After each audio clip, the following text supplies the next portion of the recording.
கம்பெடுத்து வந்த சிங்கம் யாரு? அந்த கர்ணனுக்கு தம்பி இவன் பாரு.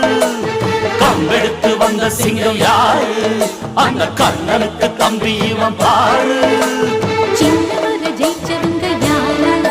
எட்டு சீமையில ஆளு கிடையாது. வெற்றி மேல் வெற்றியே எப்போதும் தந்தவுங்க. ஜிம் தலக்க ஜா ஜிம்மால ஜிம் தலக்க ஜா ஜிம் தலக்கு ஜா ஜும்மாலே ஜிம் தலக்கு ஜா.